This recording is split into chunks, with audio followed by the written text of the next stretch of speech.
Good evening, everyone. It is April 13th, Tuesday, 4 p.m. Time to begin our strategic planning meeting.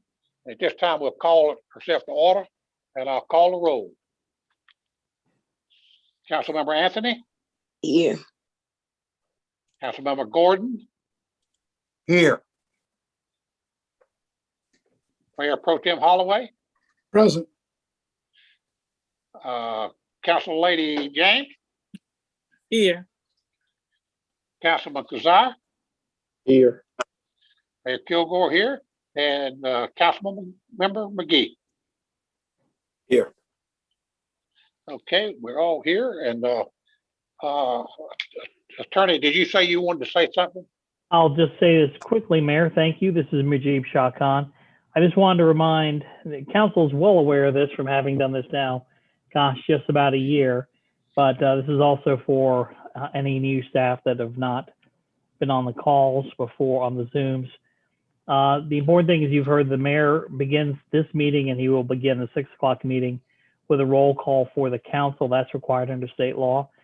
If you are going to speak, once you unmute your microphone and turn on your video, please make sure you introduce yourself. You're required to introduce yourself. The council does that each time and does that actually every time before they speak. And just a reminder for council, please introduce yourself when you make a motion or second a motion. Anything else, you guys have the hang of it, but we're just making sure everyone is aware, especially for those who are watching the stream, so they understand exactly why council is doing what they're doing. And for those that join from a staff perspective, please make sure you introduce yourselves. That way you'll prevent me from having to stop and say, please introduce yourself. Mayor, thank you, and I think you're ready to go. Okay, very good. We'll go to item 1, update by Union County Tax Administrator regarding the 2021 countywide revaluation. At this time, we'll call on Mr. Van Harrell. Good afternoon, Mr. Mayor. Like I said, Van Harrell here, Tax Administrator for Union County. We are back to provide the council an update and staff as well an update on the impact and the results of the revaluation. I think by now all of you are well aware, both from your own properties and just talking to people in the community, that we had quite an increase in values. But we've got a short presentation. I told Lisa yesterday I would make this as quick and painless as possible. So we'll get this out here for you. Can I share my screen, Bruce? Yes, sir. You're set up. All right, thank you.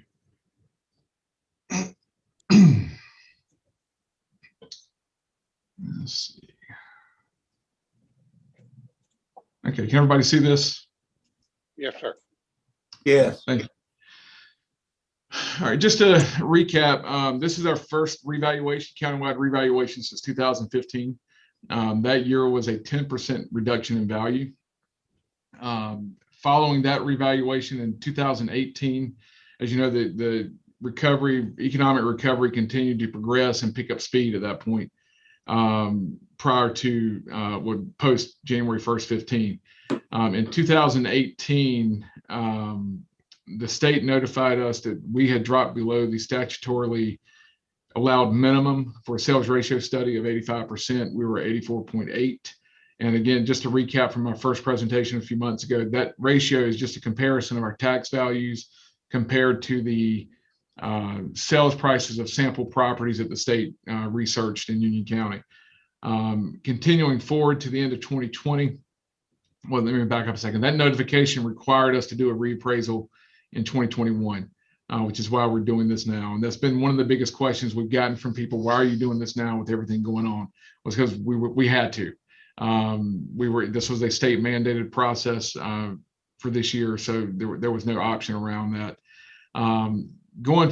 Fast forwarding to the end of 2020, that sales ratio had dropped to 69.8%, which effectively meant we were 31% under market on the sample sales. So countywide, that number is a little different, but just on the samples, which is what the state operates on, that's where we were. Contributing factors to this growth in real estate value, Charlotte Metro regional growth of 17.5% between years 2010 and 19 was the 10th fastest growing region in the country. Increasing cost of construction and market volatility. I pulled this bit of information from the National Association of Home Builders, and anybody that has maybe looked at buying or building a house recently has seen this impact in the bottom line. But in September 2020, the cost of 1,000 board feet to build a house was $950. In January 21, it was 900, but in between it had dropped to 550, 650, and then shot back up to 900. I think it's even higher now, but we pulled these numbers back in February. Union County is the second fastest growing county in the Charlotte region, according to the Charlotte Regional Business Alliance. By the year 2030, we're projected to pass 300,000 residents. And by the year 2050, another 120,000 in addition to that, up to 420,000. So it's not, the growth that we're seeing is not projected to slow down. And it's just going to continue to impact the residential real estate market in particular, hopefully commercial as well. Other contributing factors, there's obviously been a COVID impact on the housing market. And this is data that we pulled from Realtor.com. Nationally speaking, the median national listing for home increased by almost 13.5% in 2020 to $340,000. The price per square foot increased to almost 16%. And looking specifically at the Charlotte metro market, there was a 13% decline in new listings, which we all know that there's an inventory and supply issue on the market right now, which is driving prices up as well. The median listing price in the Charlotte region was $362,000, which is a 7% increase year over year. The number of days on market for a house going up for sale declined by 15 days. So we've got that's indicative of that rapidly moving market that we've been seeing, and overall a 50% decline in active listings for existing properties going up for sale. One of the bigger contributing factors to this is the lack of a consistent reappraisal cycle. And there's been a lot of conversation at the county level now about moving to a standard 4-year cycle. We'll continue to have those discussions with the county commissioners and see where that leads us down in the future. If you look back at the county historically, in 2000, the year 2000 was an 8-year reappraisal. The last one prior to that was 92. But 2004, 2008, they were 4-year cycles. When the recession hit, there wasn't one done. We triggered then as well because we were too high. We did a 2015, and then within 3 years, we had triggered again, and we're mandated to do one in 2016. I think if we can level this cycle out and time it more with the market, we would mitigate some of the large increases in value that we see in Union County. Our progress to date, we've reviewed, the county is now up to just under, this numbers changed a little bit. We're just under 105,000 parcels countywide at this point. The total value increase for the county, commercial, residential, industrial, all in, was 35.6%. Our residential increase was 38.5%.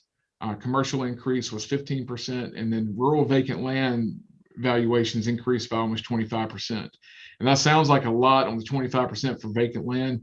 That is still not at the level that we were in 2008. If you look back at that reappraisal, our vacant land, our rural land valuation at that point was $2.1 billion. And you'll see here in just a moment that we're just right at $1.5 billion at this point. So we're still, the land prices have not gone up as high. It's just a different type of market right now compared to what it was then. Just to show you some countywide numbers, our total valuations before and after. This 2020 column here is actually based on 2015 schedule of values. That's not a single year-over-year change. This is a 6-year increase in value, not a 1 year. And that's one thing that we've tried to stress to people to help them understand the impact of the reappraisal and how that works. Prior to the revaluation, our residential agricultural combined total was just right at 21 billion. With the new values in place, that comes to just under 29 billion. Commercial industrial did not see as much of an increase. It went from 2.9 to 3.3 billion. For a total change of 23.8 billion, increasing to 32.3 billion. Now, this is strictly market value. This is not taxable value because at this point we have not put on any of the exemptions, the tax relief programs that we have for the elderly, veterans, and so forth.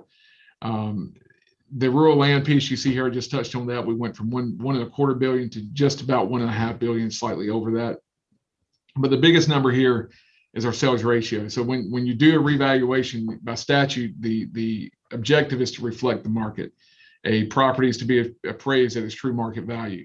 That sales ratio went from 69.8% to 99.86%. So that puts us right on the market, slightly under. Some other statistical measures here that speak to the quality of the reappraisal and where our values are compared to the market. Coefficient of dispersion is the average difference between the median home value and a property value. The acceptable range for that is anywhere from 5 to 20%, depending on whether it's in a dense urban area or whether it is a rural, more differentiated area, if you will, with wide varieties of property. So you can see at 18%, we were still within the acceptable range from that standpoint. With prior to the revaluation, and with the revaluation in effect, we are at 5.6%. So again, we're right on the market and right where we should be from a data standpoint. The price related differential is a number that looks at higher value properties and where they're assessed at in relation to lower value properties. If you have a number that is slightly below 1, higher value properties are, generally speaking, from a statistical standpoint, going to be under assessed. We're at 0.99 prior to the reappraisal. With the reappraisal in effect, we're on 1, which is exactly where we should be. Our median home values in the county, and this is countywide, that number increased from 196,000 to 293,000, a significant change, again, over a 6-year period, but it shows the growth and the activity within the real estate market. And below that, you see the median rate per square foot based on a 2,130 square foot home in the county, which is our median home size as well. This information here is probably going to be more relevant to this council. This is a list of the residential valuations for every municipality in the county. Monroe saw the highest percentage increase in value because honestly, that is where we've seen a lot of our activity from a sales standpoint. So Monroe had a 58% increase in value, which was actually the second highest in the county behind Henry Bridge. But they actually do not charge a property tax. So from jurisdictions that charge property taxes, Monroe won the prize for the highest valuation from a residential perspective. Your value base went from 1.3 billion to 2.1 billion. The median home value in Monroe went from 127,600 to 207,500, and your median square footage is 1,624 square feet. It's a sign of a couple of things: a very active real estate market and a growing market. It's going to be interesting to see, based on some of the activity we're seeing. You see it more specifically for the municipality and for the city itself, but from what we're seeing, it's going to be interesting to see how Monroe changes over the next several years with some of the development activity that's going on. But this is all your list here, and we can provide this. I can send this slideshow over to Mr. Faison and staff, and they can provide this to the council as needed. From a commercial standpoint, Monroe saw healthy growth there, right around the county total itself. Most of the jurisdictions were right around the same number, plus or minus 2 or 3%. Waxhaw had the highest amount of commercial growth at 26%, but Monroe came in at 13.42% with an increase of from 1.2 billion to 1.3 billion, almost 1.4. And your average commercial property value is now your median commercial property value now is $327,000. Just to recap some of the things that we've done to get this information out. We met with every municipality at least once. I think this is presentation number 33, and we have a few more to go with some civic organizations. So we're just getting this information out to the public. The county set up a website that, again, dedicated for the reappraisal and revaluation process, with some tools on there related to, and a lot of Q&A questions available there for taxpayer information. We've done a number of radio and newspaper interviews as well, and again, meeting with civic groups and other organizations in the county. The appeals process is well underway. We have received to date roughly about 3,600 appeals. Which sounds like a lot on the surface, but if you look at it from a percentage standpoint, in a reappraisal year, you anticipate about a 10% appeal rate. That's putting us at about a 3.3% appeal rate at this point. So by and large, most people understand the process. We've had a lot of conversations. I think the first week and a half, we took almost 2,000 phone calls. We had a dedicated phone line for this process, and it was very busy. Once we got past that deluge of calls, we were able to start working the appeals. We've handled roughly about 1,300 of those appeals at this point. So we're in process with the board. Our first board meeting with appellants attending is tomorrow. So that process is well underway. So we're past the informal review piece. We're at the Board of Equalization and Review. At that point, if taxpayer agrees with the value, once the board makes their decision, the appeal is over. If they do not agree with the value, they can appeal to the Property Tax Commission. Taxpayers typically do not need legal representation to do that at the board level or the commission level. However, if it proceeds beyond that point, it becomes a matter of law. Either side can appeal to the Court of Appeals and or the Supreme Court as needed. Our current Board of Equalization and Review, just to kind of give you an idea of who these people are. 2021 chairman is Randy Adcock. This is his second term on the board. The other members are Dutch Hardison, Mike Grape, who's a member of the farm community, and Mark Ashcraft, who's been on the board now for almost 20 years, and Mr. Ray Brooks, who's in his second or third term as well. We did a BER orientation in March with the Department of Revenue. We convened, had our orientation session locally with our own board, April 6th, and then the expected adjournment date is May 27th. That would be the deadline for new appeals to be filed. We have asked with the notice process that people provide their appeals within 30 days. That gives us a chance to review and work the appeal, because the board will have staff review an appeal before they hear it at the board level. So that just gives us time to work it. A lot of time we settle roughly 95% of the appeals at that level, and they never go to the board. So staff's very good with working with taxpayers, and both commercial and residential, and working through this process to make it as seamless and hassle-free as possible in this standpoint. Here's an online appeal form. If any of you have filed an appeal, you've seen this form online, or you requested one to be mailed to you. This just allowed the taxpayers to submit forms electronically. To us, it's the first time we've had that capability from a reval standpoint in Union County. We also launched this online database. It's a sales comparison database for people to go into their own neighborhoods, look at their property value compared to the sales around their neighborhood, and see where they're at in line with that. We've got a tremendous amount of positive feedback from this. It has been utilized heavily both by taxpayers and staff as well. So this is one of the best investments the county has provided us in a long time, and it paid off well for this reval process. With that, I will wrap it up and take any questions you all may have. And thank you for your time. Mr. Harold, this is Councilwoman Anthony. Is Yes, ma'am. excuse my voice. Is this equalization board a county board? Yes, ma'am. It is appointed by the Board of County Commissioners. And what is the term to serve on the board? It's typically a 3-year term. Go ahead. Because I know that you said someone that's been on it 20 years. Yes, they have to reapply at the end of their term, and then if the board approves that application, then they stay on that term for another 3 years. But they have to reapply for 3 years. Okay. What is the criteria to serve on the board? We would ask that someone has an understanding of the real estate market or business market as well, and just primarily just have an interest in serving. Because even if somebody comes on that does not have that type of background, we will do an orientation with that individual, help them understand the processes from a tax office perspective, and how we do our job, and what their obligations are under the general statutes. Mm-hmm. When the applications are submitted, who makes the actual selection? The Board of County Commissioners. Okay, thank you. Mayor Kilgore, any other questions from council members? Hearing none, Mr. Harold, thank you so much. A great presentation, and we appreciate your time very much, sir. All right, thank you, and we'll see you all next time. Thank you, Mr.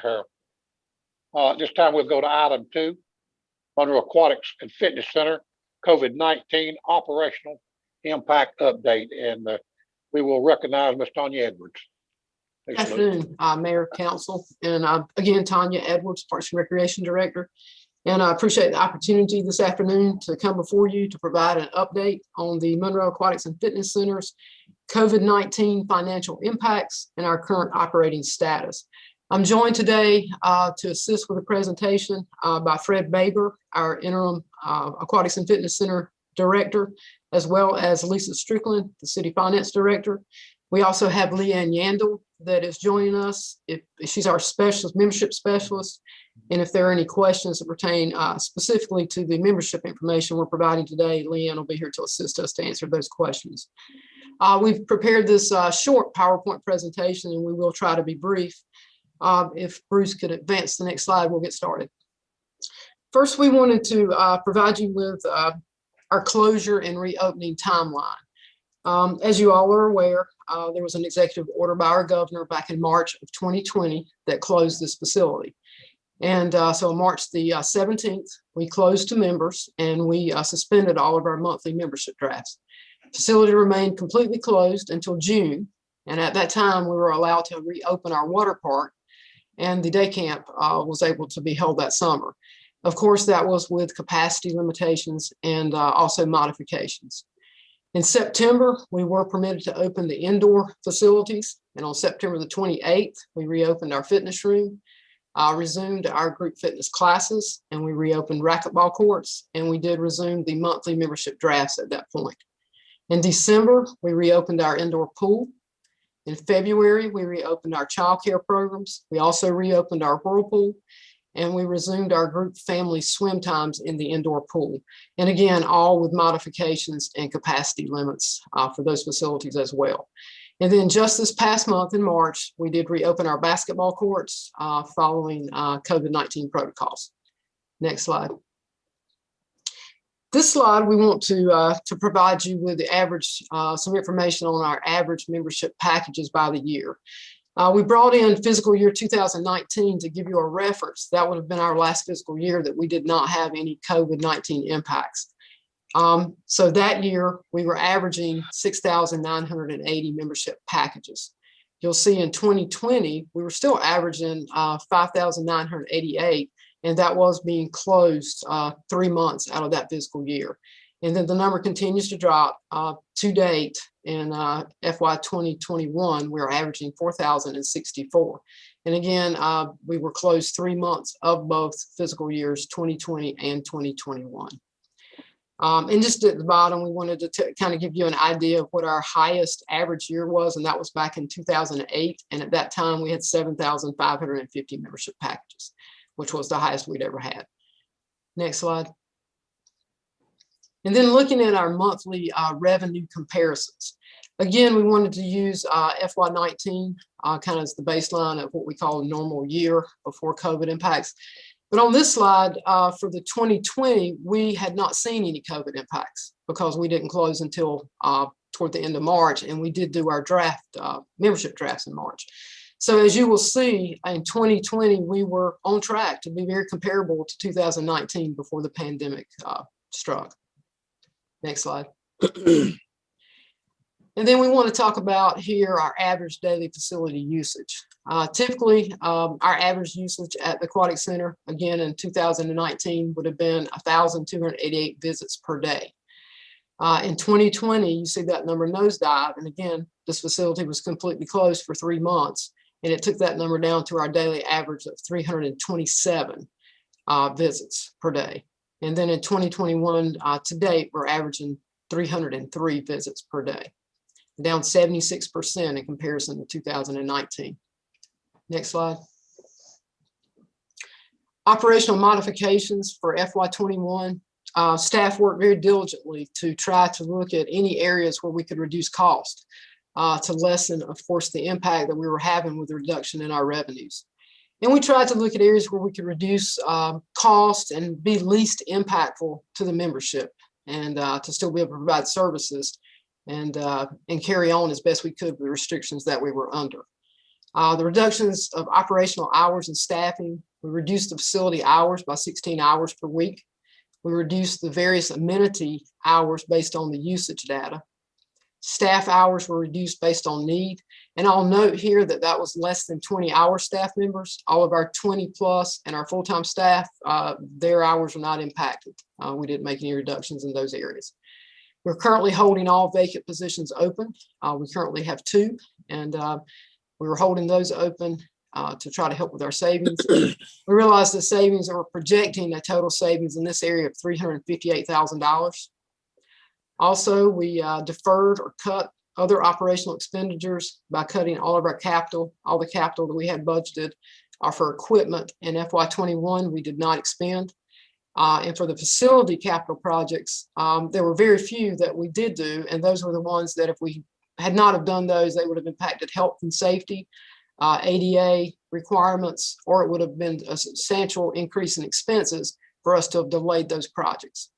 Small equipment reduced, and almost didn't buy any small equipment. We did make significant reductions in the purchase of small equipment, just general building maintenance and general operating. And we were able to reduce some costs there simply because we were closed a portion of the time during this fiscal year.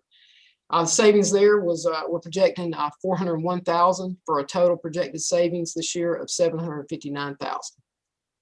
Next slide. Turn it over to Lisa now. She's going to talk a little bit about the impact on our fund balance.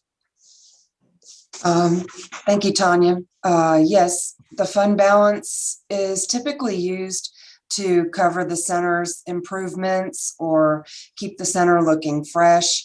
Thankfully, we came into the pandemic with a nice and healthy fund balance, and it has been able to bridge the gap, if you will, for us. We utilized $175,000 out of fund balance last fiscal year 20. That brought our ending fiscal year fund balance to $3.3 million, $3,314,144. That's what we began this current fiscal year with. With all the cuts that Tanya just mentioned, cost saving measures, we're still maintaining personnel, but we still needed to use just over 1.4 million is what is projected out of fund balance through the end of the fiscal year. This will draw our fund balance down to just over 1.9 million. We're optimistic that, revenues, may pick up, but right now a conservative estimate is that we would utilize that 1.4 million. We have projected for next year's budget another estimated use of fund balance of $1,352,000. This will draw the fund balance down to $558,000 if nothing changes between now and then, if we keep going just the way we are. At this time next year, we would take a hard look at the finances of the aquatic center. If things were not improving, we would have to make some drastic changes. But for now, we feel comfortable that this fund balance will help us to bridge the gap into next year. And that's all I have. Bruce, if you'll advance the slide. Now, we certainly don't want to leave this presentation with all negative news, because we do feel like we're optimistic. We're seeing some upward trends.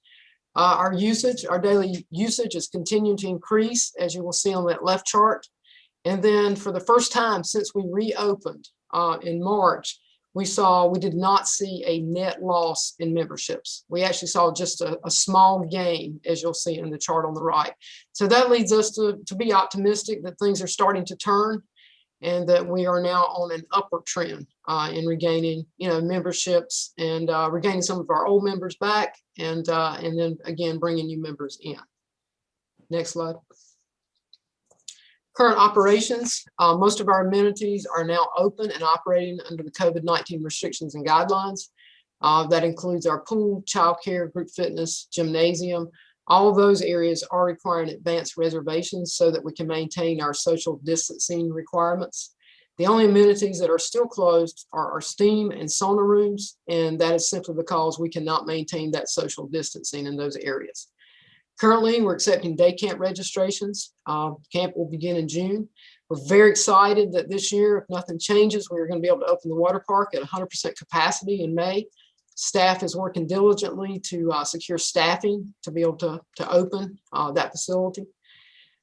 Planning for summer swim lessons, and actually lifeguard training is going on right now as we try to prepare lifeguards and certainly try to staff our water park for the coming summer.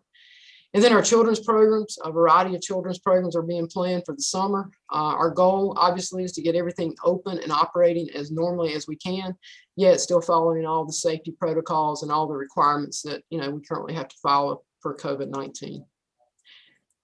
Next slide. I'm going to turn this over to Fred Baber, Interim Director at the Quaxon Fitness Center, to talk a little bit about our marketing strategy. Hi, my name is Fred Baber. I'm the interim director at the Aquatic Center. We're looking at a 4-point strategy, but the overarching theme for this is to reconnect and remind. We want to reconnect with the members, the individuals, departmentally, corporate members, seniors, infants, toddlers, reconnect with the community. So we're going to start to add more things in it that are going to get us into corporate businesses.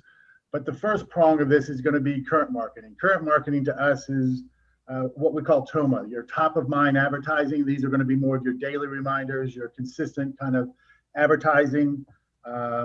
This drives home the message of MFC's uniqueness, right? We are a facility that looks and feels like it should be in a big modern city, but we don't have the hustle and bustle of that going on. You can take what we want to do here is help try to tell people that you can take your family to a movie, for example, and buy popcorn and drinks, or you can buy a month-long membership for your entire family at the Aquatic Center. So we want to bring that value add into it in our current marketing style. From broad marketing, this is more branded marketing. This is marketing that's going to have a longer shelf life. You're not going to see advertising that's going to have Easter bunnies or Christmas. This is going to be your traditional stick message that's going to be more branded. As we get into grassroots, this is where things are really going to change for us. I think one of the best things, best pieces of equipment that we have at the Aquatic Center is our own staff. So we're going to start to reach back out into the community. We'll start to reach back out into the corporate America. We'll start to develop programs that will bring corporate businesses that we have existing into here doing, games like Olympics or things like that. We already have a program started now where we're reaching out to new businesses or businesses that used to be corporate members to try to reconnect with them in that regards. We want our personal trainers or nurses to do pop-up health seminars, BMI busters, train on the outdoor walking track with one of the personal trainers. We'll start going back to fairs that we haven't had to do in a while. So these are those things that we've done before, we're familiar with, we just haven't had the need to do them. And again, we've got the best product to do that, which is our members. And we, in my mind, what I always try to describe to our staff is any treadmill is a treadmill, but what makes our treadmills different is our staff. The fact that we want to connect and we want to get to know and we want you to come here and have this be a social place. So that's what grassroots reconnection is going to be. Retention for us. If we have frozen members, we have frozen revenue. So if we can decrease those times where people are leaving or freezing or canceling, then that's just like money in the pocket. So one of the things that we're really looking to try to do is capitalize on those 2 micro seasons that we have that are so important, the January getting back to fit time frame and our summer water park time frame. If we can expand those ebbs, we will shorten the ebbs and flows. So what we're looking at doing with the water park is trying to maybe open it up sooner, perhaps next year, or at least keep it open a little bit longer. We did a test program last year that worked wonderfully at the water park where when Memorial Day came, we still kept it open and we did senior water classes outside. They loved it. We're looking forward to do it again this year. Another test that we'll do this year is doing swim lessons out at the water park. So once school starts, mom and dad can take the kids to school, but then bring the toddlers back to the aquatic center and do some outside programming there. When we get to the entire, all of the retention programs, then that's going to tie into, again, shortening the time where people want to freeze or cancel the memberships, and then increase our revenues for that. I don't know if anybody has any questions. If you do, I'll be here. I'll be happy to answer questions. If not, I'll kick it back to Tanya. Yeah, Fred, I have a question. This is Sure. Saluda Anthony. What is the cost of the four-port marketing strategy? Well, what we have submitted, I think, for the two campaigns, the two GL accounts, is going to be right about $82,000, which is less than what we did, 85, which is less than what we've done in the last couple of years. So it's significantly less. But what COVID has taught us to do is be a bit more frugal, but be focused. And we think that we can do it.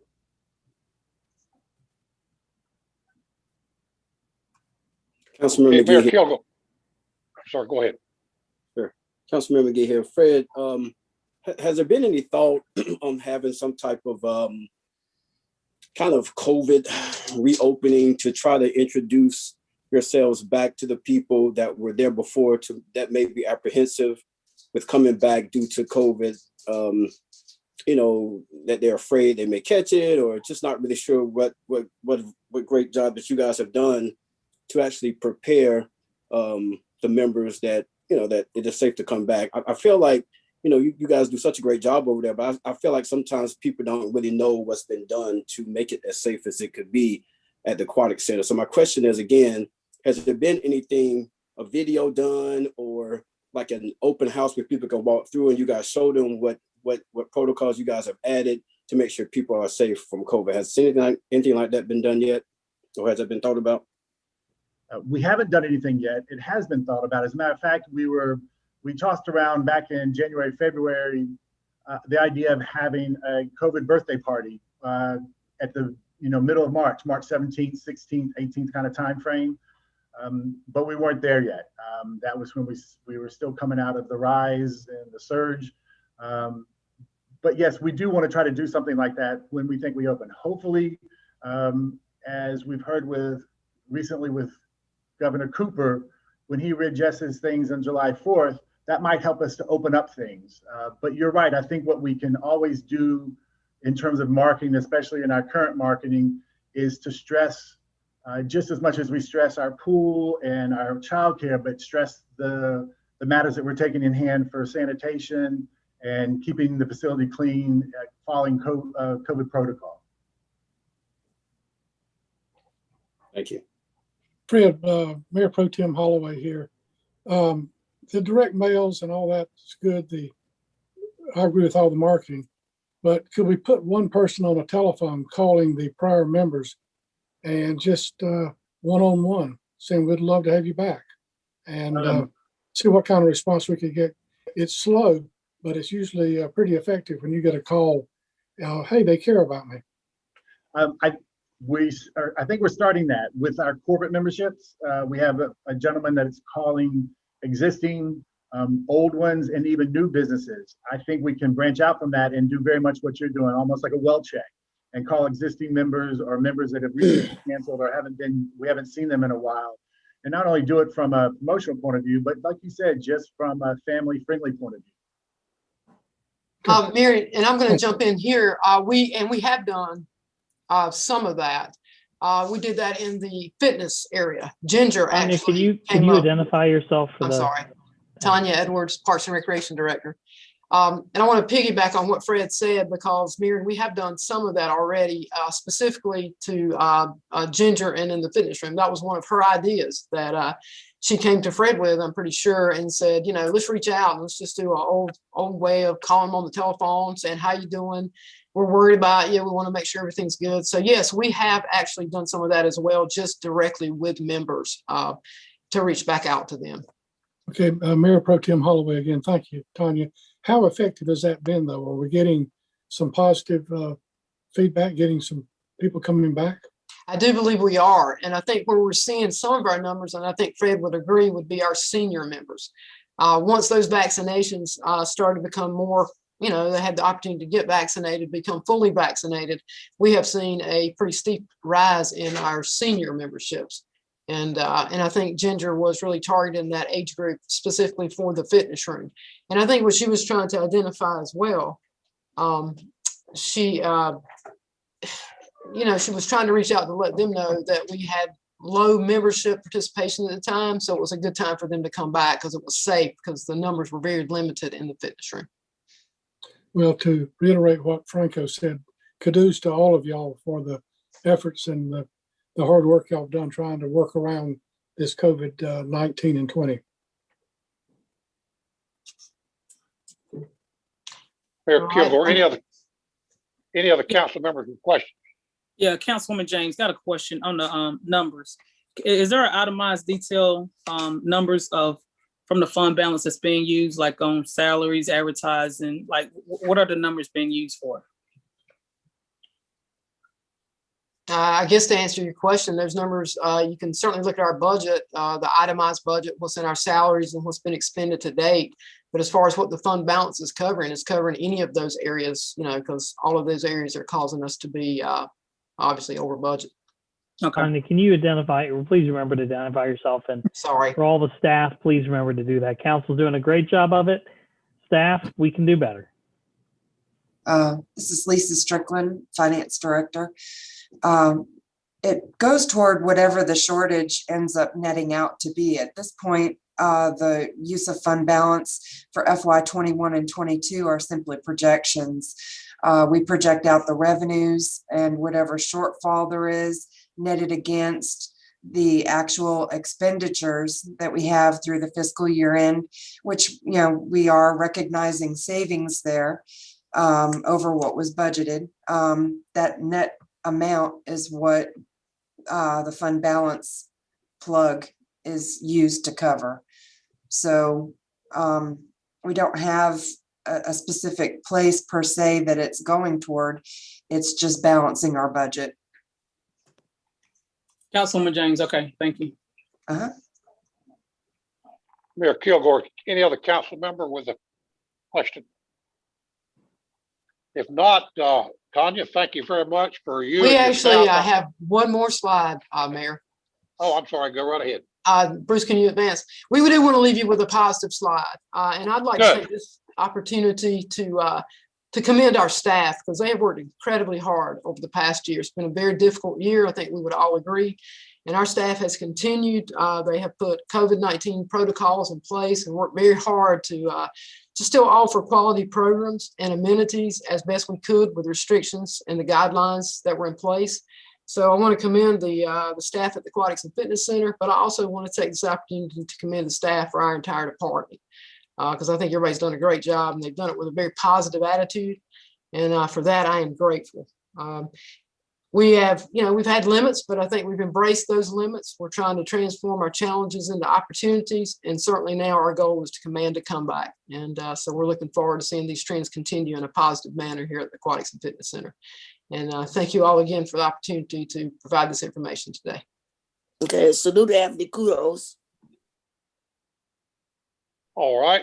Mayor Kilgore, any other questions from the council? Ms. Tanya, does that complete your program? Yes, sir, that does complete it. All right. If there's no other questions, then we'll move to item 3, Citizen Appointment Committee submittal for processing concerned. And I recognize Chair Ms. Anthony of the Citizen Appointment Committee. Chair Ms. Anthony.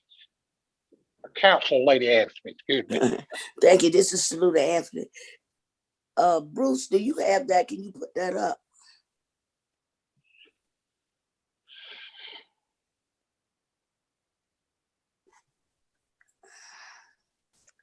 Well, I guess not. We received several comments and suggestions. And again, I apologize for my voice. And I trying to read it from a phone because I can't do my email and my Zoom at the same time. But these are the suggestions that we revised that were provided by fellow council members. Number one, when an application is received, it will be forwarded. Thank you. When an application is received, it will be forwarded to the committee chair for consideration, comments, as he or she may know of a conflict, etc. Number two, citizen support committee members should be recused of voting for their own committee appointment recommendations.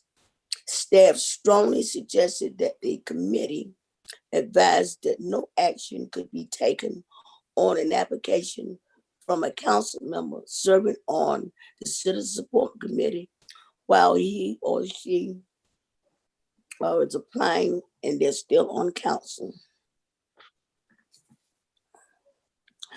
Number three, under no circumstances are applications to be altered. If an applicant is interested in serving on multiple committees, the applicant would need to submit a specific application with qualification and skills to reflect for that particular committee. Number four, applications for committee must meet deadline. The committee receives applications to review and or approve for consideration. At the following committee meeting, the committee selects the recommended appointees and council can see each application to allow for an informed vote or approval. There was considerable discussion over this item. However, a consensus whether to refer this item as a committee recommendation did not agree to be achieved. And number five, to further promote diversity, equity, and inclusion on the City of Monroe's committees, there should be a 3-month lapse of time between the end of a council member's term of office and being considered to serve on a committee. The passage of time would allow an opportunity for other constituents to be considered and to serve. This will allow other board members and non-council members to have a feeling of equity in decision-making and offering of their perspectives within the sense of overstepping council. And I hope you could understand that.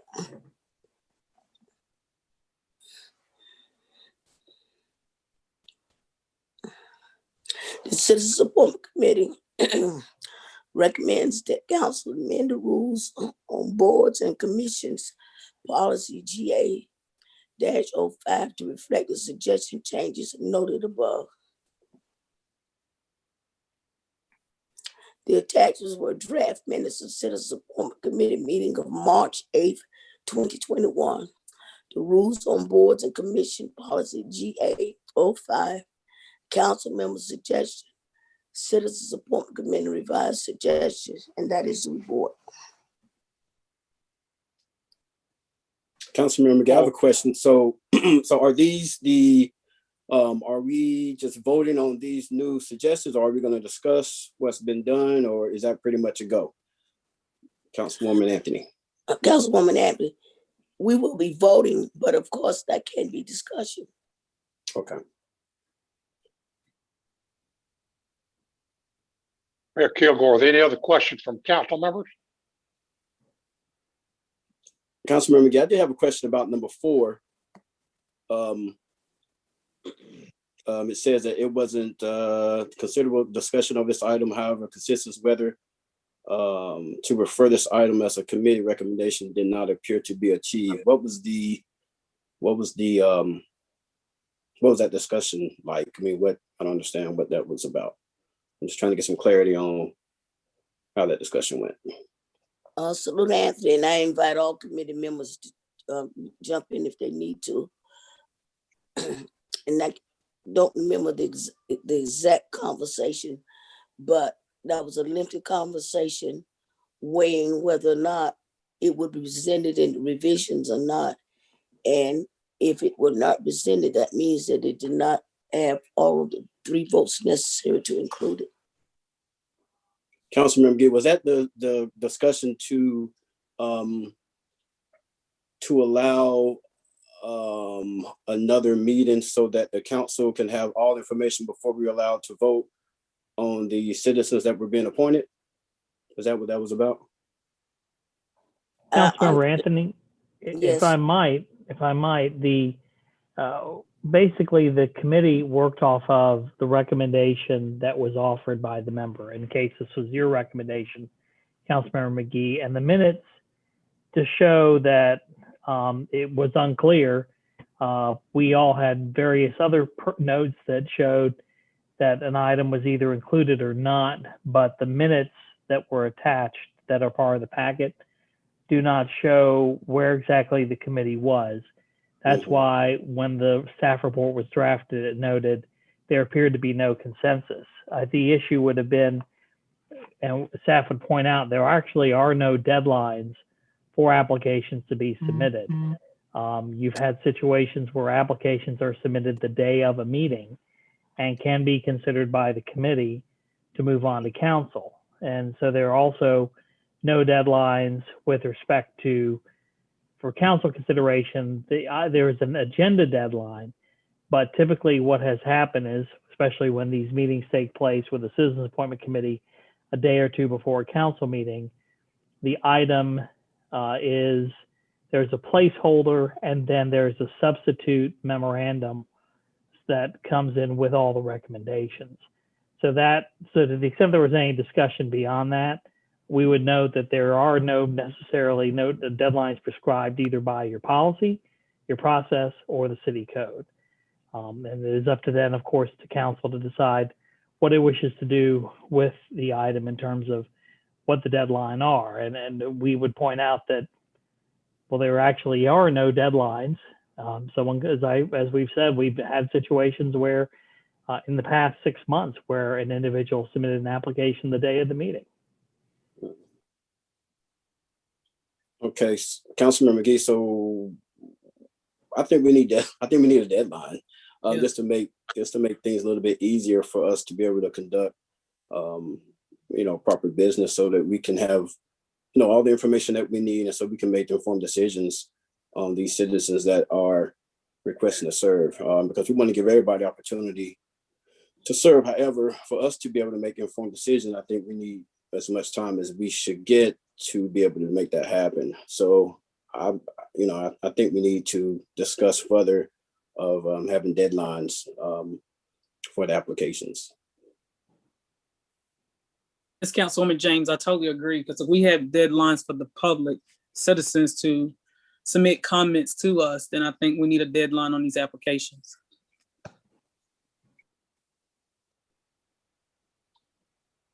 Mayor Kilgore, any other discussion? Mayor Pro Tem Holloway, I'd ask Chairman Anthony what her thoughts are on that. I have no problem with a deadline. Whatever the majority votes, I'm good with. Do you think Mayor Pro Tem Holloway again, do you feel like a week before our meeting is sufficient? It may be. The only thing, if a meeting is occurring in that week, and that's the meeting that the applicant plans to attend, that would prevent that.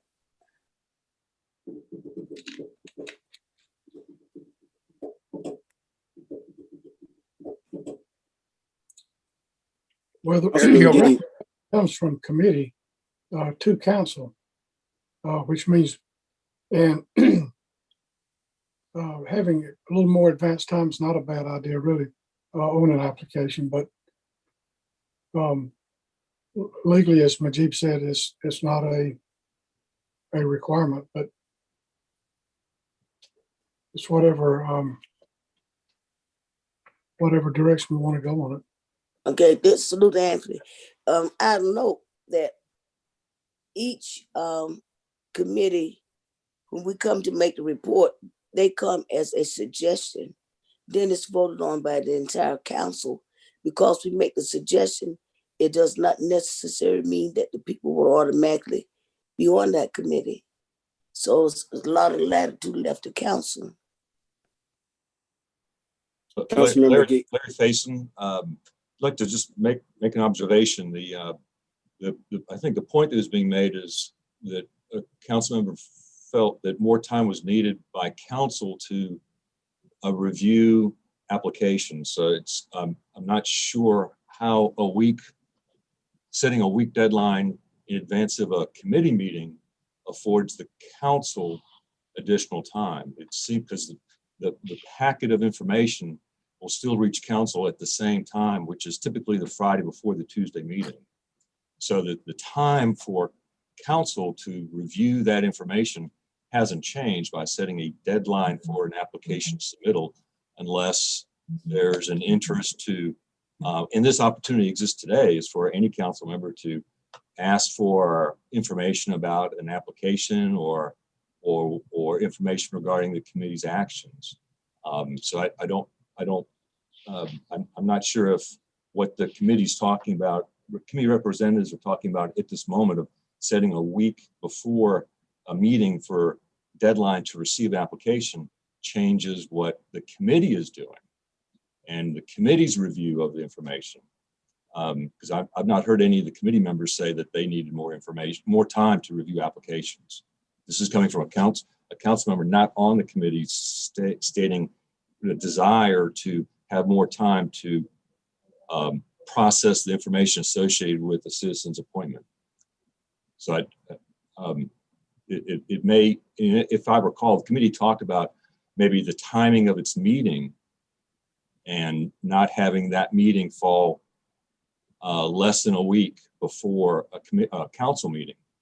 By doing that, that might afford council more time to, if they chose, to review that information. So just kind of splitting that thought of that conversation up a little bit differently than how it was progressing. Councilmember McGee, thank you, Mr. Faison, for clearing that up. Because that was my initial concern. That was my suggestion. I had initially suggested or requested that there be maybe a meeting in between the citizens' appointments to allow us that time. If your meeting could be changed, that way we can have the minutes, and then we can look over the minutes, and then the next council meeting we would decide about the appointees. Because you're right, Mr. Faison, it was about us not having enough time to review the minutes and to review the decisions that were being made by Citizens Appointment Committee so that we can effectively vote on the decisions that were made at that Citizens Appointment Committee as a council. Mayor, this is Mujib Shakan. For purposes of the committee discussion, I would remind the committee that we did talk about at this meeting, I believe, the issue of how much time you need for the minutes to be completed. And we would say you're looking at approximately 2 weeks on a good day with a not complex meeting. So if your concern is to have a packet of information to the council in the agenda or set separately to the council, whatever it is that the council wishes to do, you're looking at least 2 weeks before the council meeting, so that or 2 weeks before, between the meeting of the committee and then whenever the minutes would be ready, and that would be if everything works out. So we would point out there is an issue there. It is something you may wish to consider in terms of whatever deadlines you set, because the staff does work hard on getting those minutes handled, but they are also handling minutes of your council meetings and other meetings. So you have to make a determination of what that deadline is. And we would say you're looking at least a minimum of 2 weeks between the time the meeting is completed to when the minutes should be ready or could be ready. Councilmember McGee here. Mr. Faison, what do you suggest that we do to try to mitigate this issue of not having the ample time? Because I do like what you were saying, and that was my concern from the beginning. So I'm just curious to what were your suggestions on trying to first of all, not put pressure on our city clerks, because you're right, Najib, they do work very hard and they have a lot a lot of minutes and a lot of things to do. So we don't want to put the pressure on them trying to force and get minutes done when we can give them more time by maybe even skipping, just jumping over to the next council meeting, because I don't feel like it has to be the meeting following the meeting coming up. It could be actually the next council meeting. That would give us plenty of time and our city clerks plenty of time to prepare the minutes. Then that way we'll have them in plenty of time to be able to make those decisions. But Mr. Faison, do you have any other suggestions on how we can? I think Larry Faison, city manager. I think Councilmember, your thought is a potentially reasonable course. The caveat possibly would be if there's an urgent vacancy. I mean, at times there's committees that are could be severely hampered, and so that would be just an observation. Is that going to be every time? Possibly not, but as a course of going through the year, that may come up.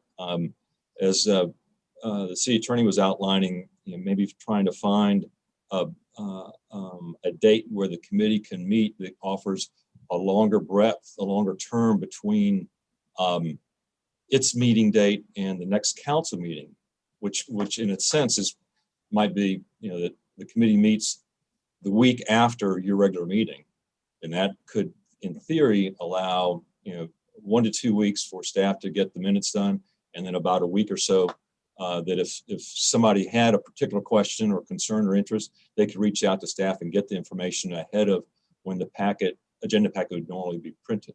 So that might be, and the committee talked around some of those things. They didn't really come up, I don't believe they came up with a consensus on making a change, but I think there was some direction in that, and being very conscious of I felt they were very conscious of the sensitivity of having a meeting like the day before, like yesterday. Right. And that, that's not something that I think they wanted to continue. It just, it's the way things worked out, some conflicts in the past. So I would say, there's two basic options: moving the committee date, meeting date to a point where it allows more time between its date and the next council meeting, or what you've outlined. I think we can make either work. There's some pluses and minuses with either. Councilmember get here, Mr. Faison, I do like that. I do like the fact that I would recommend that we change the day of the meeting. I think that's a safer way, just like you did bring up a good point. Instead of skipping the meeting, if we did it right after our meeting, that would allow the city clerks to prepare the minutes and would allow everybody ample time to make decisions on the citizens that have been appointed, if there are any questions that will arise. So I will make a motion that we consider changing the meeting to a date after our council meeting to allow more time for consideration and allow more time to review the minutes.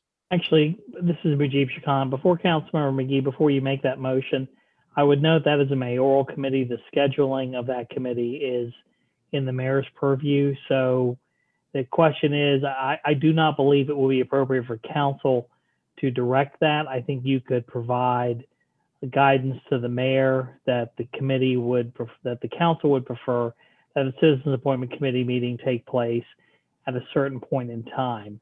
And now the procedure for what the committee does, that's something you can have an impact on, but setting a meeting date is something that's within the mayor's purview as opposed to the council's.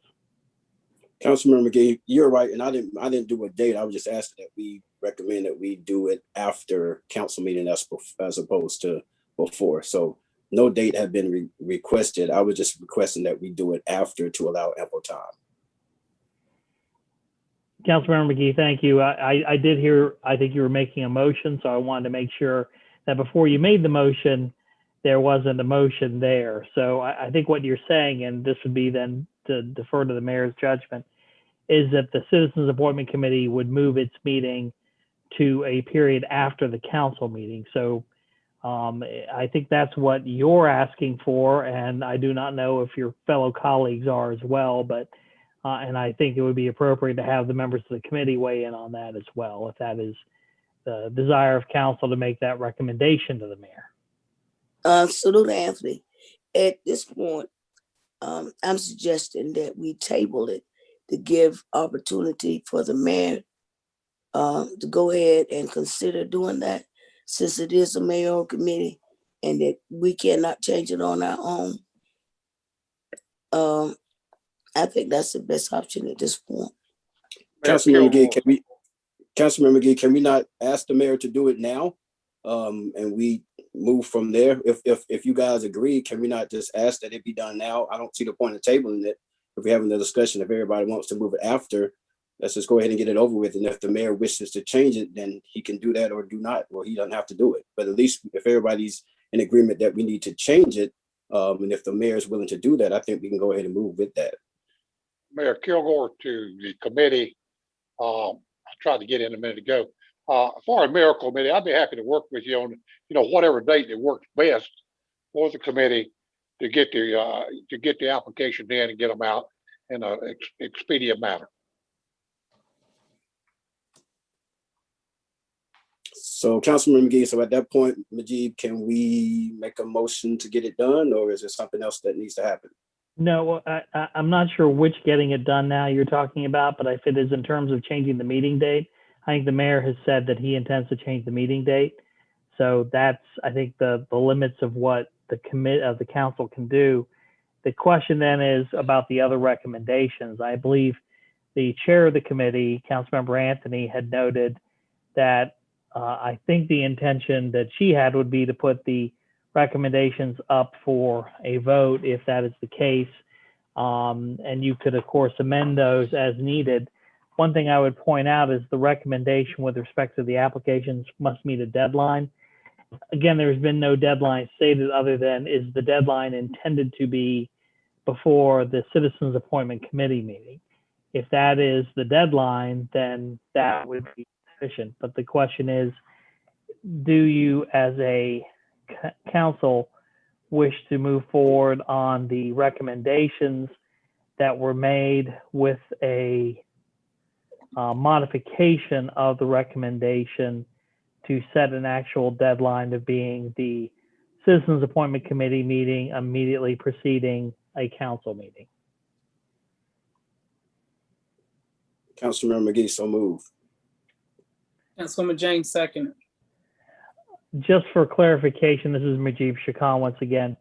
The motion is to approve the recommendations made by the committee with a modification that, I'm just getting to the actual ones, that to number 4, the deadline would be the Citizens Appointment Committee meeting immediately preceding the next council meeting.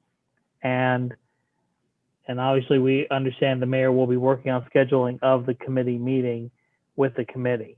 So I believe it would be that you're approving then recommendations 1 through 5, and with an amendment to the deadline to make it clear the deadline would be the date of the Citizens Appointment Committee immediately preceding the council meeting where action would be taken on the item. So do that. That's my understanding. All right. Mayor, you have this is Majib Shakan again. You have a motion that I'm hopeful that the clerk has that, but that is made and seconded with an amendment to the original idea. And then, of course, feel free to have further discussion on the issue, what the council wishes to do on this. Okay. Mayor Kilgore, I do have a motion. I have a motion and I have a second. Are there any other discussion? Okay, we'll take a vote. Councilman Anthony? Yes. Councilman Gordon? Yes. Mayor Pro Tem Holloway? Yes. Councilman James? Yes. Councilman Zaire? Yes. Mayor Kilgore? Yes. And Councilman McGee? Yes. All right, that will pass. Very good. Thank you very much. And to the committee chair there, I'll be happy to work with you and the committee on to set up whatever the best date is so you can expedite the application. Item 4, Monroe Science Center exhibit recognition of Dr. Christian Darden. I'll recognize this time Tourism Director Pete Havenett. Good afternoon. This is Pete Hovanek, Communications Tourism Director. Thank you all for allowing me to share with you. Let me start by saying I know that I've spoken with some of you on this issue, and some of you have shared concerns and shared information. I've spoken to many members of the community about this as well. I would like to present to you what our plan moving forward is, and then ask for input and just let you know where we're at. We haven't publicly shown this because it has been ongoing. We've been trying to figure out exactly what to do. And my goal, as I've shared with many of you, is to do it right, is to educate and to inform and do something that is long lasting and is good for our community. So if you bear with me, I'm going to show you a couple share screens. And it's a little complicated. My screen is complicated. So basically, we have a traveling exhibit area in the back of our Science Center. My first image here is what we'd like to do is do a basically 10-foot by about 24-foot wide mural on Dr. Darden. This is purely conceptual. This is something that we've put together to give you a visual since we can't be there. But basically picture that about 24 feet across, 10 foot high. We have that image. I've just got another image from my designer, which is actually a little cooler, but I'm going to show you that one too. Something that shares about Dr. Darden, shares milestones in her life, career. Don't pay too much attention to exactly what it is, just the concept right now. Along with the mural, we will have and again, I'm sharing different images with you here, so bear with me, please. We will have a monitor, probably about 75 inches with some seating to the side of the mural that will show a perpetual interview and feature with Dr. Darden that was broadcast on PBS. So that will show it. And then the focal point will be a mercury capsule. Oh crud, hold on. Are you all seeing that? I'm sorry. Yes. A refurbished mercury capsule in the front. We also have some NASA panels that will be in there as well. And this will be our premier exhibit in our traveling area for about 6 months. While we were doing that, our next phase, once those 6 months are up, and while we were in the process, we will take the exhibit, take the space capsule, Mercury space capsule, place it outside the facility behind our 2 flags on the Windsor Street side, have an information board with what the capsule signifies, what Dr. Darden signifies. And as you can see on the building is wording to the effect of honoring Dr. Christine Mann Darden. I had the privilege and honor to Zoom meeting with Dr. Darden on Friday and showed her some of these concepts, shared with her what we are looking to do, what we are hoping to achieve through our process. And she was very, very, very complimentary, very supportive, to the point where she will be actively involved in the images we use and the wording we use, as well as seeing if she can help us locate either artifacts or other items that can be used in our display. Also invited her to come down during the process. She would be our guest, as well as coming during our opening as our invited guest, meet, talk to the public, and share with her. Once we move that stuff to the outside, we will take the traveling exhibit portion and put that in our permanent exhibit with still with the video, still with the information board. So that will be a permanent fixture both inside and outside of our facility. The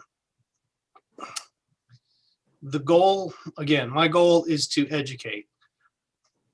Let the kids come in, let the kids see, but also let them learn of what the accomplishments are, what they were, and what they become. So to me, it's more than just putting a name on a building. It's putting a name on a building, but also putting an expectation, putting a level of excitement in the children's eyes that come out to the Science Center and see this and learn about this woman and her extraordinary career and accomplishments,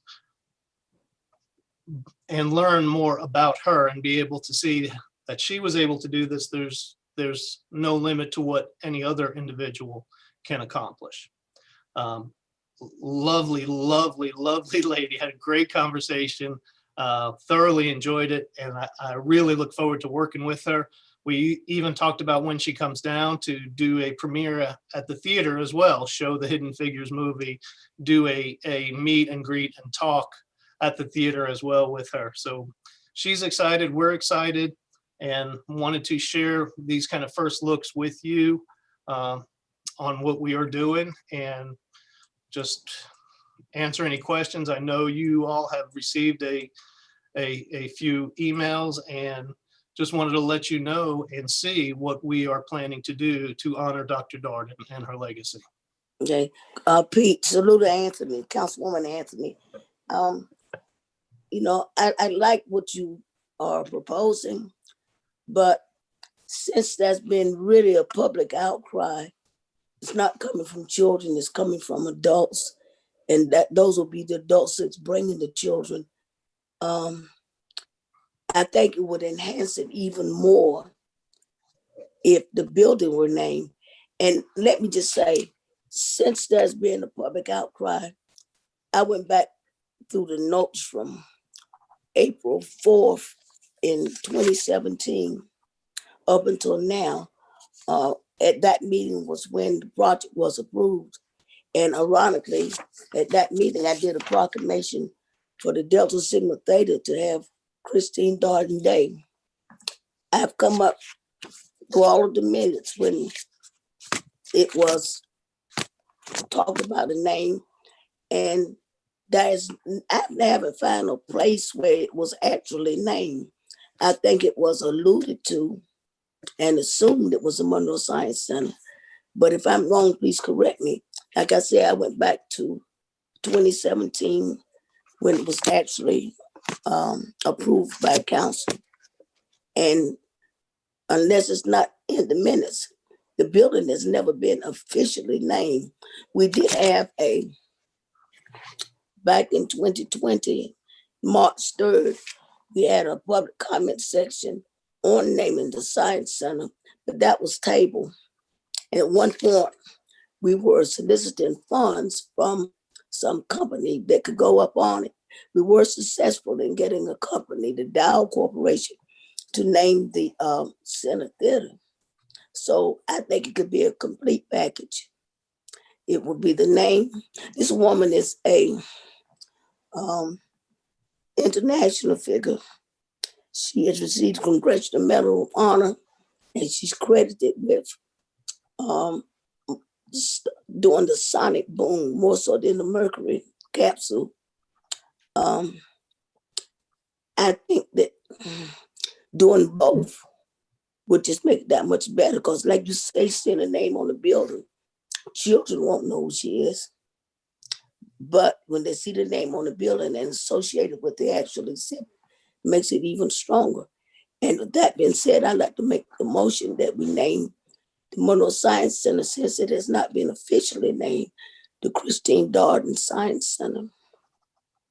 Councilmember Anthony, this is Mujib Shakan. If before you make that motion, I would note that as council is aware that you have a naming of public facilities and land facilities and lands in recognition of individuals.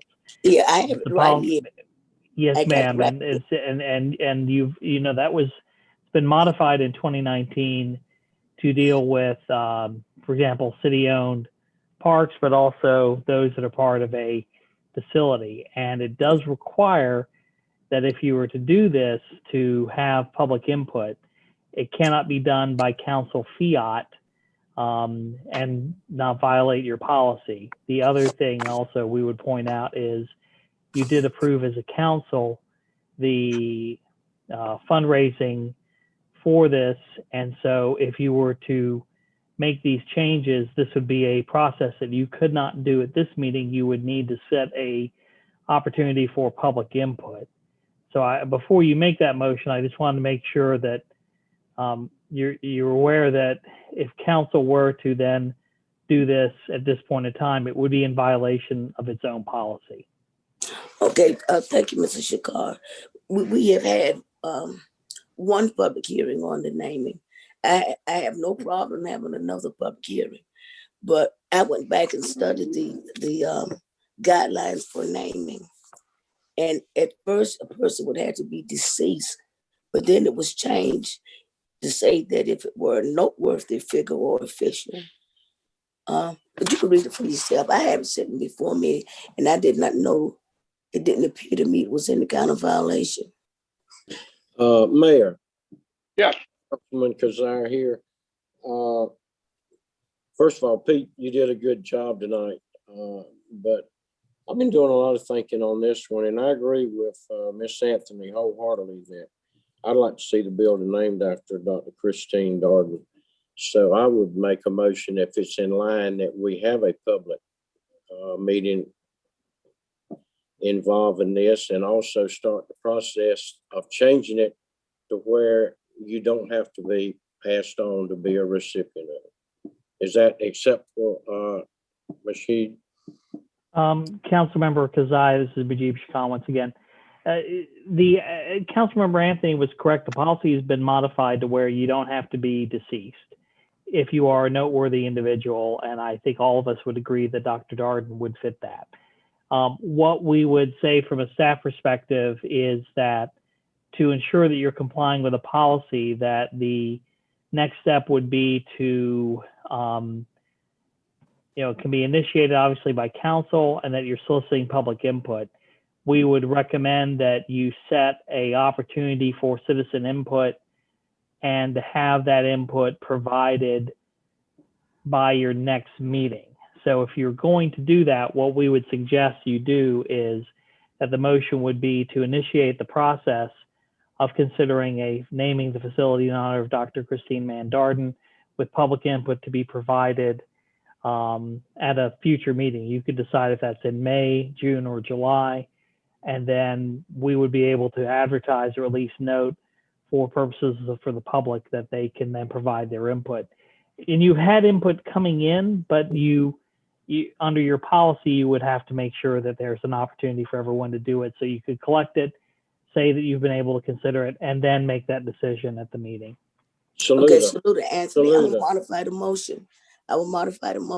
But I'll also note on March 3rd, we did have a public hearing on that, but I modified the motion. Well, Councilman McGee, since you noted that, Majid, can we not, since we have had the public hearing already, can we not go ahead and make this a done deal?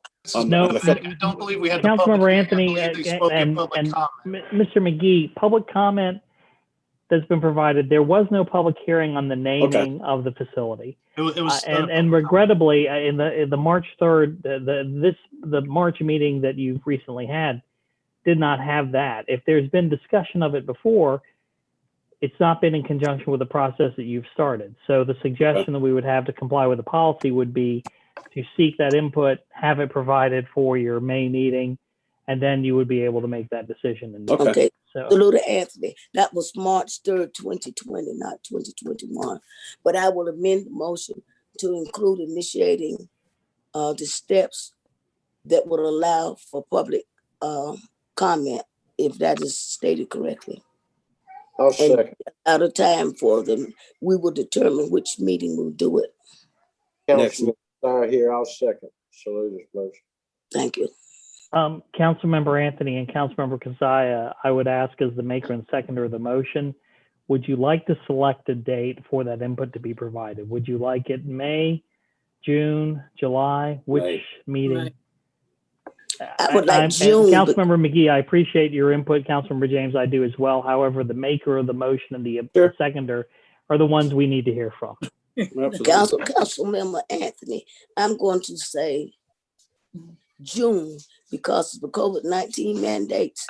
And in June, by that time, maybe we'll be able for people to be there personally. And I think that's a greater impact. And I think the citizens would appreciate it more. They've had an opportunity to speak. So that would be the date that I would suggest.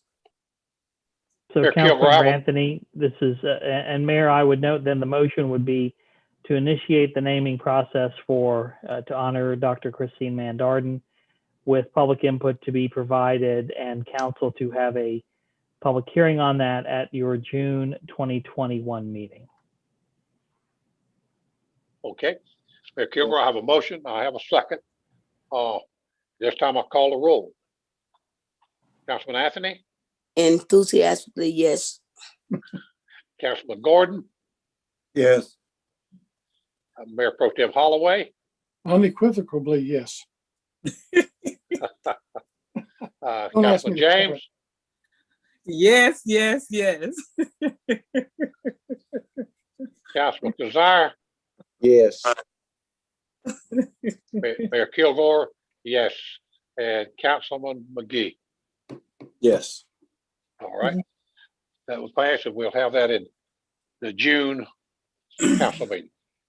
All right, Mayor, this is Pete Yes. Hovanek, if I may have a second. yes, Thank you all. That fantastic direction. I look so forward to working with Dr. Darden after speaking with her and meeting with her. I will be bringing this up, that I know we're dancing around it. There are going to be some costs associated with this. I just want you all to be aware of that as soon as we kind of figure things out and have a better idea, I'll be bringing those costs back to you to help us do this right. I appreciate the input. I think it's great. And I think that by having the premier traveling display and stuff inside and outside is going to be a great thing.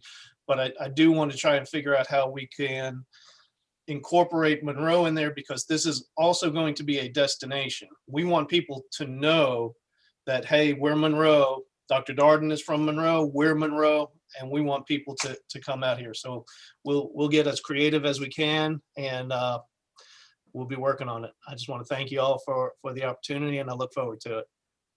Councilwoman Anthony, Pete, I have no doubt you have no problem, because you do a fantastic job at that. Thank you much. all Councilmember right. McGee, Councilmember McGee, I just want to say thanks, Pete. Just have one suggestion. If we're going to move forward with that, it could be Christine Darden Science Center in Monroe. Yeah, yes, sir. We'll We'll definitely explore it. This is Pete Hovanek. Yeah. We'll explore it and we'll work with y'all. Okay, if there's not anything else, we'll go to item 5, council expectations, and that will be by Councilmember James and Councilman McGee. Yes, this is Councilman James. Thank you so much.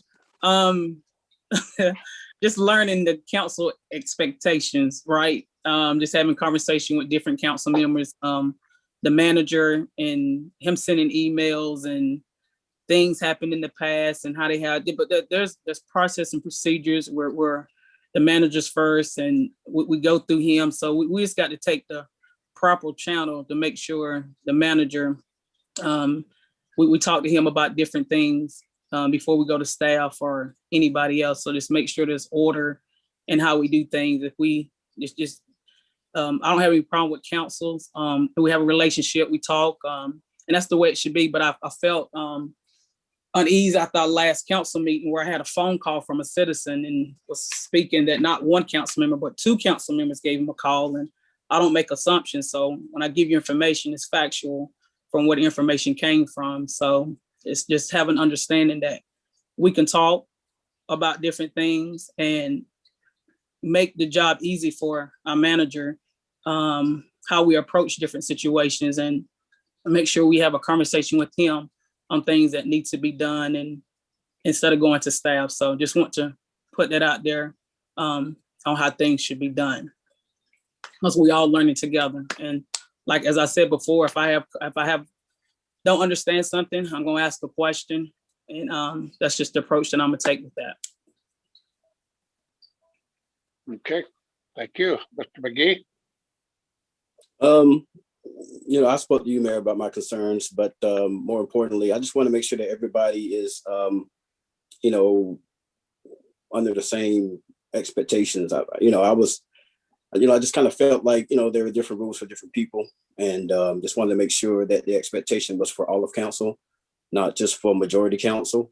And if one councilman is expected to do something, I expect for it to be the same way for all council. So as I noted, I spoke to you about it, Mayor, and laid it all out there what my concerns were. Hopefully you had that conversation, but I just wanted to make sure as a council we do understand that everybody should be under the same expectation with regards to how we communicate with staff, how we communicate with each other, and as a council we should be team Monroe City Council. Just like Councilwoman James said, if we have something to say, we should say it to each other. As a unit, we are all here for the betterment of our city, and everybody, should be working towards that. We may have different avenues and pathways to get that done, but I think at the end of the day, we all want Monroe to be the best it could be. And so, with that being said, I just think that we need to make sure that we are working in that vantage point to make sure that we achieve that as best as possible. So I appreciate everybody's support. I appreciate everybody's, teamwork. And it's not always, everybody's not always going to get along, but we're all professionals, and we should all again have the best. Try to do what we can do for the betterment of our city. So that's really all I have. Thank you. Mayor Kilgore, Holloway, I want to thank Angela and Franco both. You're absolutely right. There's protocol to be adhered to. Anytime I have a question, I've called the manager, and usually get a very fast response, and appreciate that. So we all need to be pushing this ship or pulling this wagon as hard as we can, because we've got a lot of competition from a lot of cities. We are blessed that we are the community we are, and appreciate each and every one of you on council. Looking forward to working more with you. Mayor Kilgore, to Council McGee, the talk you and I had and your concerns, it was passed along to the proper person and people, and just wanted you to know that what our conversation was, it was handled in the right professional manner, in my opinion. Thank you, sir. Okay. Anything else? Anthony, I'd just like to just stop and say at the same time, I also had a conversation with the mayor about concerns that I had. And I just remind us that each of us are adults, and each of us are elected officials, duly elected, and we serve at the pleasure of the people. And so if everybody would just maintain the role that they're playing, treat each other with respect, and I think it'd be a better council, a better administration. Don't let me just say council, a better administration all around. Okay. Any other comments? If not, we'll move along to item 6, City Council meeting options for May 2021. I recognize this time our attorney, Najib Khan. Thank you, Mayor. I was asked, as staff was asked to put this together, to briefly note the current status of the executive orders and how remote meetings are currently constituted, just so everyone is aware of what is going on. As you know, right now, under the current executive order that's in place till the end of April, the limit on mass gatherings is now, that are indoors, is now up to 50. But that's a 50 subject to an important thing, which is what is the social distance capacity of your room? And for example, the conference room, which is the room we have here at the City Hall that can adequately socially distance, that's limited to 22. So even though the executive order says capacity, you can have a meeting of up to 50 people, if the room can only hold 22, it only means you can hold 22. So what you're seeing is that the current state is that there are also other facilities that are allowed to have a higher capacity, usually about 30%.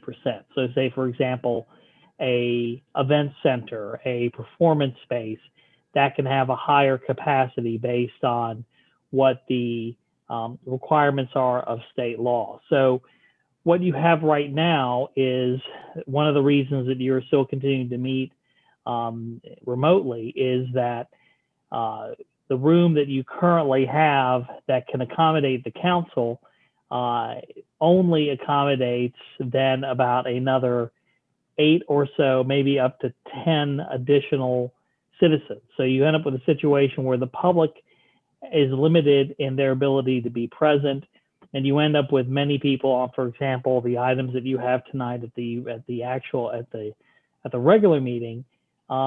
It's sadly limited. Only 8 to 10 people would be able to come in and provide any input.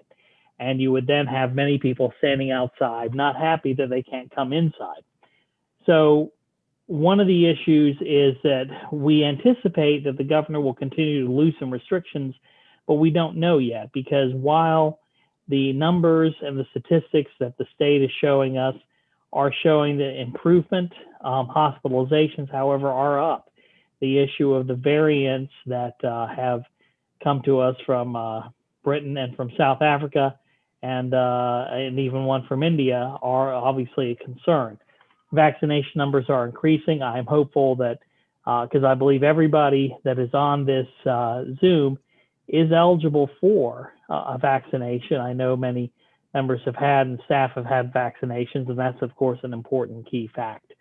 So right now, the limitation is 50 subject to social distancing. The council chamber, for example, where you normally had met, all except for Councilmember James, who I think only had the pleasure of being in the council chamber for about 3 meetings before we started in the lockdown mode, can actually not hold, it actually holds fewer people than the council conference room because of social distancing. So there are those issues that matter. So one of the things that we would point out again is that's why you've had remote meetings. It's so that you have public access to the meetings. I know there's some out there that suggest that the public doesn't have access to the meetings. That's absolutely incorrect. Right now, in fact, I checked to make sure, if you go to the city's YouTube channel, this meeting is currently streaming and is available. I would note when I looked at it earlier, there were only 4 people that were watching it at that time, but there were people who were able to watch it. The members of the public have an ability to do, and this is the same thing you're seeing at a lot of other cities and towns in North Carolina, which is provide their comments in writing. The public comment that's required once a month can be done in writing. Some places do it by voicemail. Others have managed to do it when they have the technological capabilities to allow a person to say it via Zoom, but that's dependent on what works. Most places have it the way you're doing it, which is people submit their comments in writing and they're provided. Same with public hearings. So you have a situation where I think some out in the community may be saying that the meetings are not public. That's absolutely incorrect. And I think we've stressed that with you. I think all of you understand that that is still the case, that the members of the public have the ability to see what's going on and be part of the meeting in terms of watching it. Public access does not mean public participation.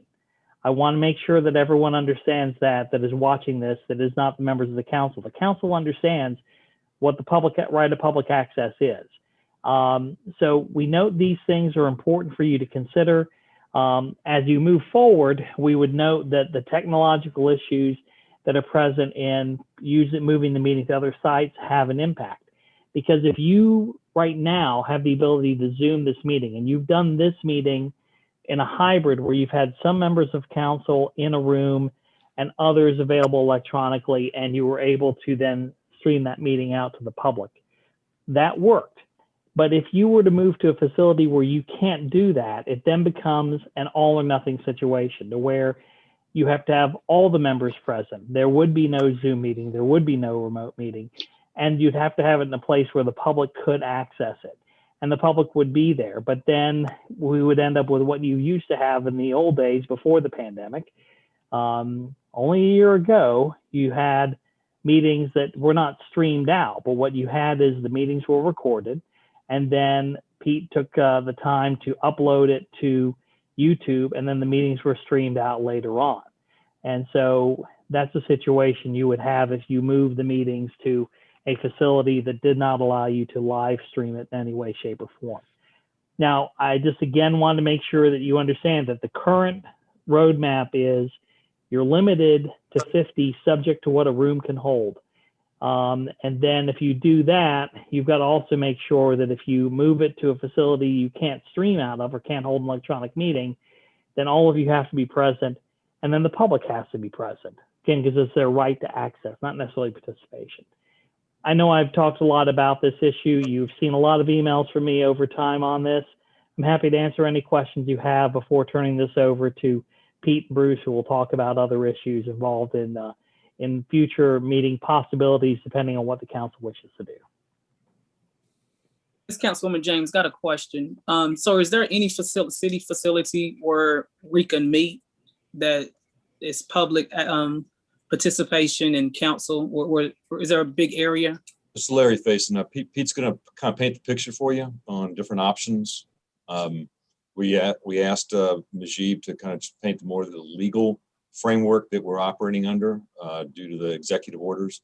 And then Pete and Bruce will tag team kind of laying out venues and options. Okay. To answer your question. Thank you. Mayor, this is Pete Hovanek, if I may. Yes, sir. So we've looked at a couple different options. We want to maximize the amount of folks that we can get in. So not surprisingly, we've come up with the old Armory Community Center as where we think would be best fit. Now, we do have some technical challenges, as Majib said, that it would be an all-in or not. So we would ask that all members of council be there. We wouldn't have the ability to Zoom appropriately. We would be able to allow 50 people into that facility. So including staff, including council, it would probably leave about 35 or so seats for the public. What we would do is monitor the door. Once we hit that number, basically folks would have to wait outside. And then if somebody left, another person would come in. We've tried to look at some other facilities, but that's the biggest and the most capable right now. We did glance at the theater. The theater does have some technical issues, technical challenges right now. But we also feel that we might not get a true representation of council people truly dedicated to come to the council meeting, as opposed to checking out the theater, wandering around the theater. And it would require a good bit of staff to kind of monitor folks in and around the theater at this time. Maybe moving forward, I think that could be a really good option for us when we're out of this pandemic, if we know we have a large topic where we need to accommodate a good many people. But what we would like is direction from council as a whole, because we would need prep time to get the Armory ready for that May meeting or June meeting, whatever you all choose. So again, we would record it on the handheld camera, and that night we would upload it, and it would be on for the public to see later that night or early the next morning. Happy to answer any questions. Pete, Mayor Pro Tem Holloway, I think we're all ready to get back to some semblance of normalcy. So if the Armory has more capacity than Station 4, okay. Yes, sir. I say let's have the May meeting in person at the Armory. It's Councilwoman James. Pete, you said technical challenges. What technical challenges would you have?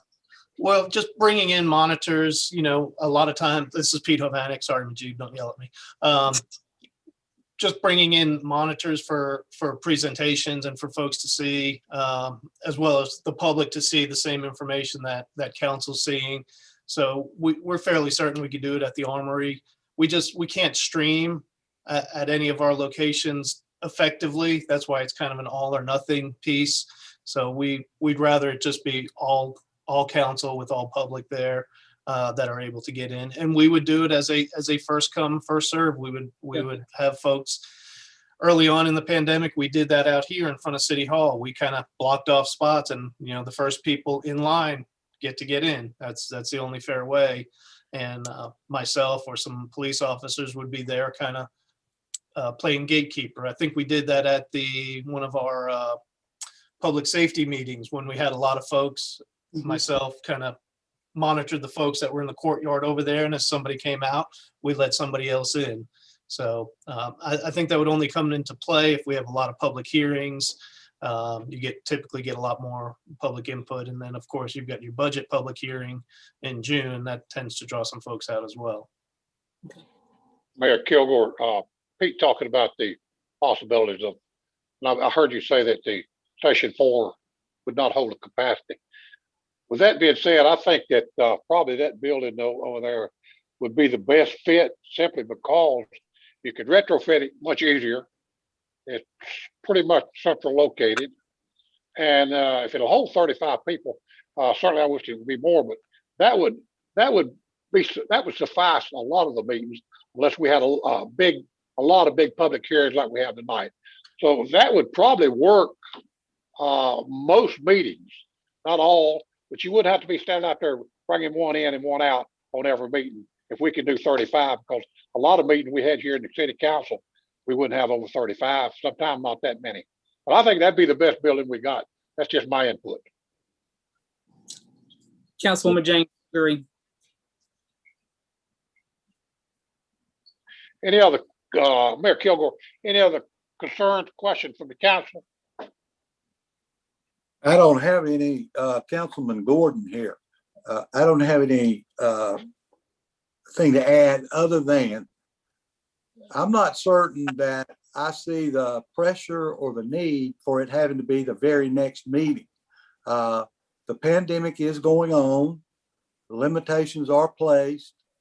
Why would we not want to wait till vaccinations got up to a level where you may could reach that herd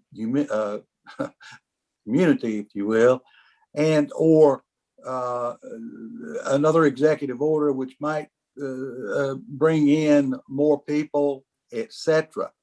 I just, we did all this for a reason. It wasn't because we were trying to usurp anything.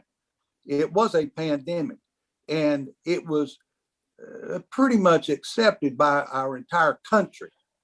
And our governor placed these executive orders in place for a reason. And, I just don't know why there might be some immediacy to these things. They're going to happen, hopefully, in time. We all hope it will be sooner rather than later. I don't personally see the need for having to jump and make a decision at this moment as to we got to come out for the very next meeting. I think deliberation is not a bad word. And this is Pete Hovanek. Councilman Gordon, staff is not advocating this. Staff is just presenting this because some council members have asked about it. So we're just providing options, and we're putting it in the lap of council how you all would like to proceed. So just want to make sure you're clear on that, sir. Yes, sir. Mayor Kilgore, I'd like to ask Attorney Najib a question. And I know we don't know the answer to this until the governor comes out, but do you foresee the governor changing this ratio any in the next round or the next month, like in May or the next time he makes a presentation, which is probably a couple of weeks off? Mayor, this is Mujib Shakan. It's possible, but given, I think, some of the issues we're now seeing, the question ends up being, I think, as Councilmember Gordon has pointed out, the issue of vaccinations matters. And you're starting to run into vaccine hesitancy and other issues. You're starting to again see hospitalizations increase.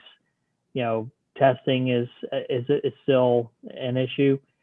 So I don't expect, if I had to bet right now, that the governor is going to loosen it so much that social distancing no longer comes into play. Because I think even if there is a change in the size of mass gatherings, it's still going to be subject to social distancing. So your room space is still going to matter. So for example, when you mentioned Fire Station 4, the problem is that room is smaller than the room you would have at the Armory. The Armory room could hold more. We all recognize the theater, is an attractive option, but however, the point is that the theater would be seen as a novelty. So you would want in order to do the business of the council if you decide to move back in there, back into a meeting, a room that actually works for you. But we don't anticipate a significant change, but we usually don't know. And the governor's been very good at keeping it close to the vest until shortly before the meeting takes place. And that would be about a week and a half off to where we're starting to hear where things would go. I would also note one other very important thing. You also have to decide as a council what works for you. These meetings have, after a fashion, have worked, but you also have to decide how an in-person meeting would work in a pandemic when you're all going to have to wearing face masks and can only remove them to speak. That's another thing. The face mask mandate is something that we fully expect will still be in place, perhaps into the summer. So if you were to have any sort of in-person meeting, you're all going to be there in face mask and having to remove them to speak, but that would be it. So it's another consideration to keep in mind. I hope that answers your question, Mayor. Thank you. Mayor Kilgore, to the council. Any other comments or questions to attorney? If not, I'll remind you, we've got a council meeting coming up in 6 to 10 minutes. So whatever discussion we need for this, or whatever, if someone's ready to make a motion, I'll entertain that. Councilwoman Anthony, I make a motion they continue studying the possibilities because it is a pandemic and there are problems with Johnson & Johnson. It's been put on pause. It's problems with the Brazilian variant. It's problems with reluctance to vaccinations. And since it's not imminent, I just make the motion that they continue studying until a proper time to present it again. Okay, that is a motion. Yes, it is. I have a motion. Do I have a second? Councilman Gordon seconds that motion. I have a motion and a second. I'll call a roll at this time. Councilman Anthony, Yes. Councilman Gordon, Yes. Mayor Pro Tem Holloway, Sure, yes. Councilman James, Yes. Councilman Kazire, No. Mayor Kilgore, yes, and Councilman Gee. Yes. Okay, that will we will continue studying and come back with recommendation in the future.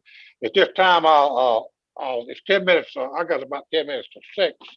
If at this time if I have a motion to adjourn, and we'll be back at 6 o'clock. Mayor, before you do that, I just want to make sure that just so everyone understands that is watching this, because I think the council understands it. Okay. You've made a decision to continue with remote meetings and encourage staff to continue to study the issue, Yes. await new information, and report back to council. So, Yes, that and would mean that your April 27 budget meeting and your May council meeting and currently all future meetings still would be remote meetings. Yes. That's, I believe, what council said. Yeah, that's what they said, and I'm sure the council is on the same where I am. It'd be good if we get this behind us. We can get back to our regular meetings and bring the public in as they would like. So at this time, then I'll entertain a motion to adjourn, and we'll be back at 6 o'clock. Councilwoman Anthony, so moved. Have a motion to move. Have a second. Councilmember McGee, second. All right, Councilman Anthony, Yes. Councilman Gordon, Yes. Mayor Pro Tem Holloway, Yes. Councilman James, Yes. Councilman Kazire, Yes. Mayor Kilgore, yes, Councilman Gee. Yes.